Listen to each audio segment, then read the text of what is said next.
அவங்க கூடவே இருக்காங்க. பட் ஸ்டில் அவங்க கூட இல்லாத மாதிரி உங்களுக்கு தோணுதா?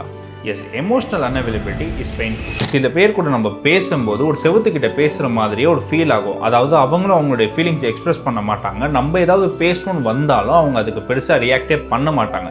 இதுக்கு பேர் தான் எமோஷனல் அன்அவைலபிலிட்டின்னு சொல்லுவாங்க. அதுக்கு அர்த்தம் உங்களை அவங்களுக்கு பிடிக்கலன்னு கிடையாது. பேசிக்காகவே அவங்களுக்கு தன்னுடைய ஃபீலிங்ஸை எக்ஸ்பிரஸ் பண்ண தெரியலன்றது தான் அதுக்கு அர்த்தம்.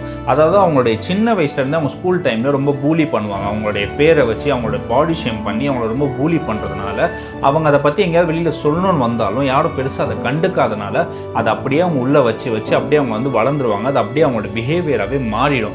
அதனால தான் அவங்களை யாரும் பார்க்கும்போது பெருசாக எக்ஸ்பிரஸ் பண்ணாத பர்சன் மாதிரியே தெரிவாங்க. அதனால அவங்களோட பிஹேவியர் அன்டில் அண்ட் அன்லெஸ் உங்களை பாதிக்காத வரைக்கும் பிரச்சனை கிடையாது. ஆனால் ஒன்ஸ் உங்களை பாதிக்கிற மாதிரி உங்களுக்கு ஃபீல் ஆகுது அப்படின்னா நீங்கள் ஒரு தடவை அவங்ககிட்ட சொல்கிறது நல்லது. அதுக்காக நீங்கள் அவங்கள மாற்ற முயற்சி பண்ணீங்க அப்படின்னா எண்ட் ஆஃப் தி டே நீங்கள் தான் கஷ்டப்படுவீங்க. ஏன்னா அவங்க அதை முயற்சி பண்ணாத வரைக்கும் நீங்கள் முயற்சி பண்ணுறதுல பிரயோஜனமே கிடையாது. So trying to change them is completely pointless until they trying to change them self. இதே மாதிரியான சைக்காலஜிக்கல் டிப்ஸ் அண்ட் டெக்னிக்ஸ் தெரிஞ்சுக்கணும் அப்படின்னா மறக்காம இந்த பேஜை ஃபாலோ பண்ணிட்டு உங்களுடைய பார்ட்னர் இல்லை உங்களுடைய ஃப்ரெண்ட் யாராவது இப்படி இருந்தாங்க அப்படின்னா அவங்கள நீங்கள் எப்படி ஹேண்டில் பண்ணுறீங்க அப்படின்றத கமெண்ட்டில் சொல்லுங்கள். நானும் தெரிஞ்சுக்கிறேன்.